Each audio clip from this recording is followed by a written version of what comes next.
Hello friends, welcome to रोशन की class YouTube channel. दोस्तों, आप सभी का आज की इस वीडियो में एक बार फिर से बहुत बहुत स्वागत है।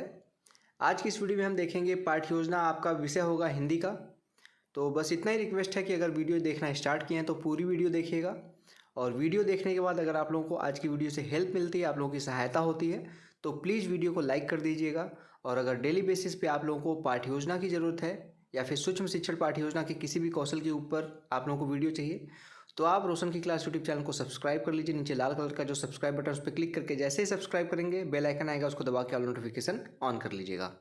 और वीडियो स्टार्ट करने से पहले आप लोगों के लिए एक छोटा सा इन्फॉर्मेशन है। अगर आप लोग रोशन की क्लास यूट्यूब चैनल की तरफ से इनाम जीतना चाहते हैं, तो आपके पास इस पाठ्य योजना के अलावा कोई भी पाठ्य योजना लिखी हुई है या फिर सूक्ष्म शिक्षण पाठ्य योजना की कोई भी किसी भी कौशल के ऊपर आपने सूक्ष्म शिक्षण पाठ्य योजना बनाई हुई है, उसकी फ़ोटो खींचिए, उसको सेंड करिए सामने दिख रहे व्हाट्सएप नंबर पे या फिर मेल आईडी पे, कहीं पे भी आप सेंड कर सकते हैं। जिस मंथ में आप सेंड करेंगे उस मंथ की 25 तारीख को आपको रोशन की क्लास यूट्यूब चैनल की तरफ से इनाम दिया जाएगा, अगर आपकी फ़ोटोज़ अच्छी हुई तो।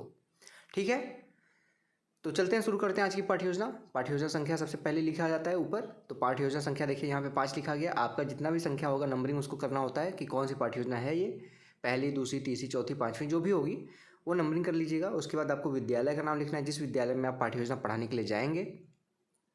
ठीक है, उसके बाद इस तरीके से आपको बॉक्स नुमा बनाना होता है, जिसमें आपको दिनांक लिखना है।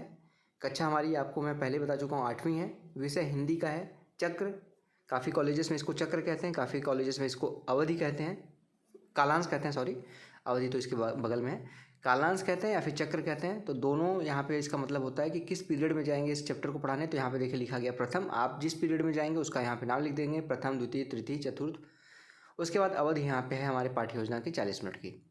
नेक्स्ट है, लिखना होता है आपको प्रकरण। प्रकरण आपको लिखने के बाद आपका प्रकरण का नाम लिखना है। हमारा आज का जो प्रकरण है वो है कर्मवीर।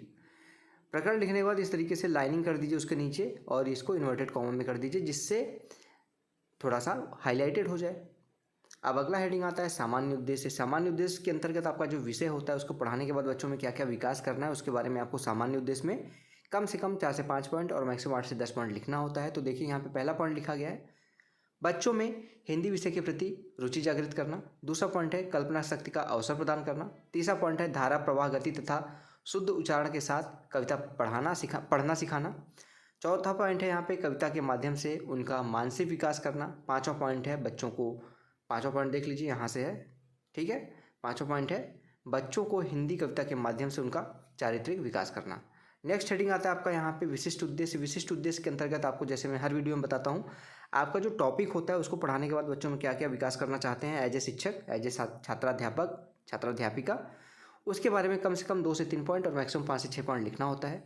तो यहाँ पे देखिए पहला पॉइंट है बच्चे कर्म एवं समय के सही सदुपयोग की जानकारी प्राप्त कर सकेंगे।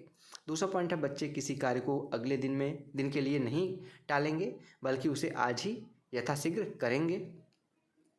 थर्ड पॉइंट है बच्चे कर्म में विश्वास करेंगे, भाग्य के भरोसे नहीं बैठेंगे या रहेंगे। अब आता है अगला हेडिंग यहाँ पे शिक्षण सहायक सामग्री, शिक्षण विधियों को यहाँ पे भी आप लिख सकते हैं और आपको प्रस्तुतिकरण में आप वहाँ पे भी कॉलम बना के लिख सकते हैं, जैसे कि आपके कॉलेज वाले कहते हैं।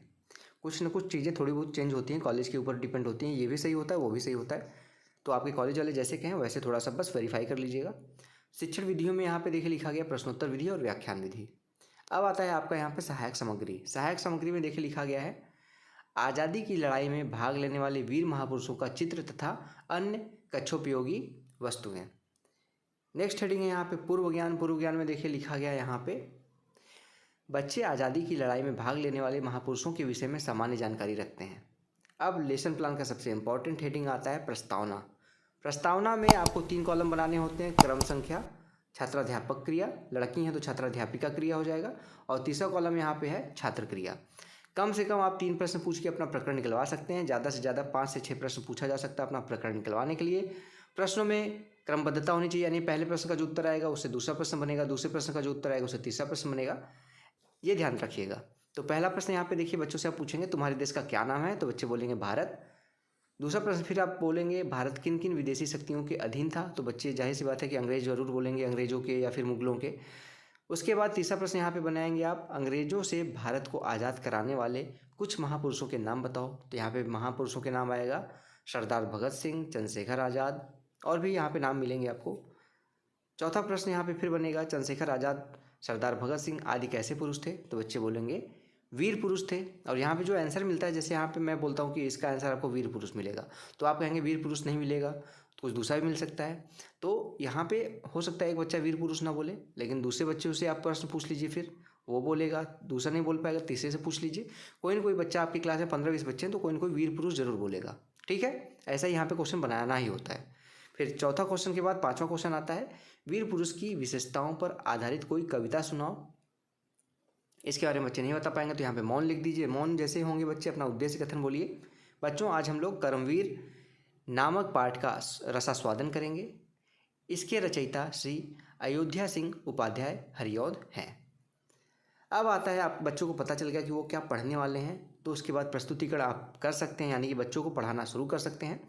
और ये आप जैसे यहाँ पे देख लीजिए क्या है, ये कर्मवीर नामक पाठ है। यहाँ पे ये कविता है एक तरीके से। ठीक है, तो कविता को कविता के तरीके से ही पढ़ेंगे आप। प्रस्तुतिकरण जब करेंगे आप यहाँ पे, तो उसको कविता के तरीके से ही पढ़ना होता है क्लास में, जिससे बच्चों के ऊपर अच्छा इंपैक्ट जाए, वो अच्छे से आपकी तरफ आकर्षित हो, ध्यान आकर्षित हो उनका, और वो अच्छे से मन लगा के पढ़ाई कर सकें।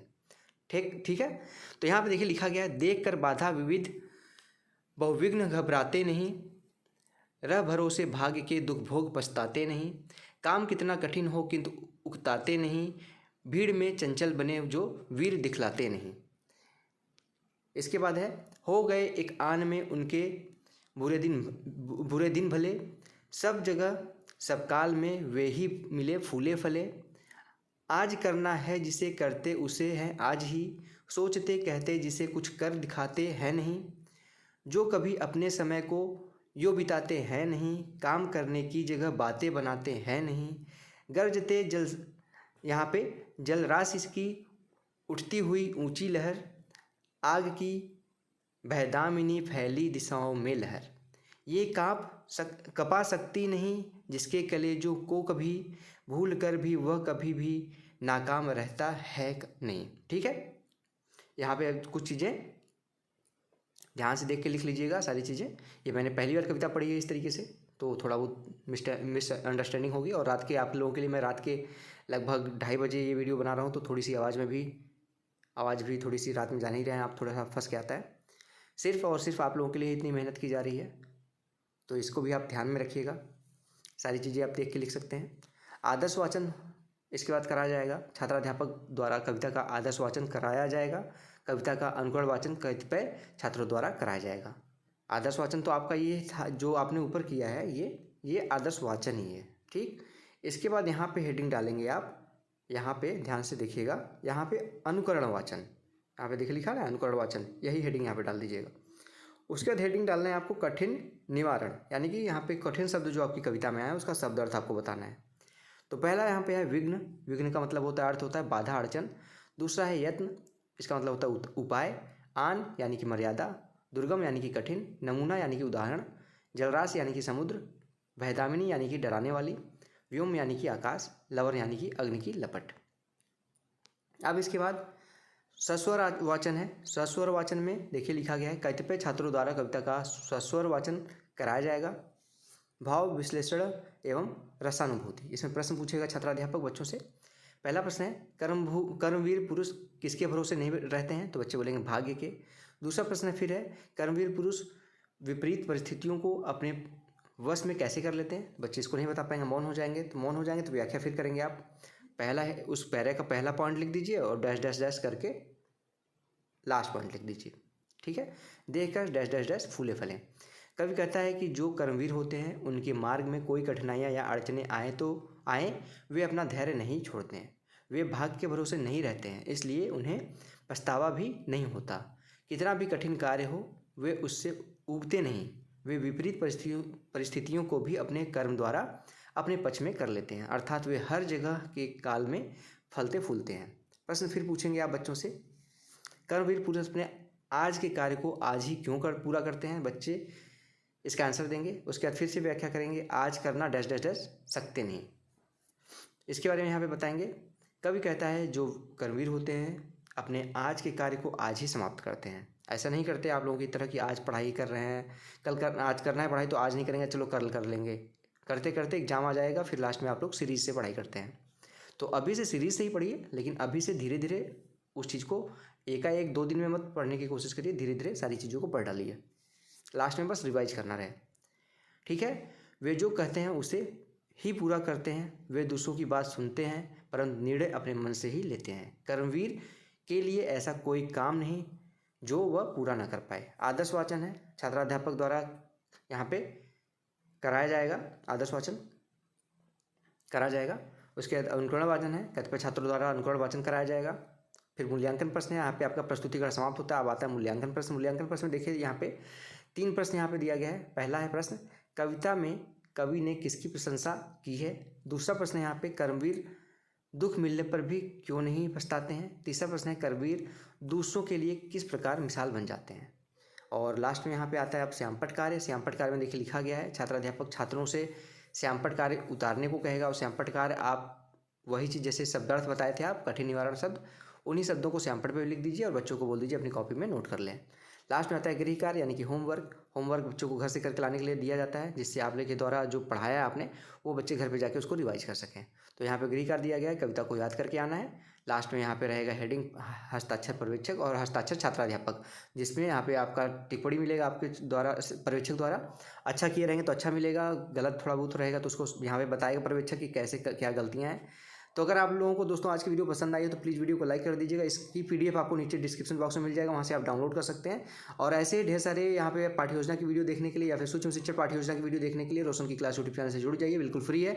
नीचे लाल कलर का जो सब्सक्राइब बटन है उस पर क्लिक करके सब्सक्राइब कर लीजिए, साथ ही साथ बेल आइकन को दबा के रखिए। तो फ्रेंड्स मिलते हैं नेक्स्ट वीडियो में, तब तक के लिए आप सभी का बहुत बहुत धन्यवाद। जय हिंद, वंदे मातरम।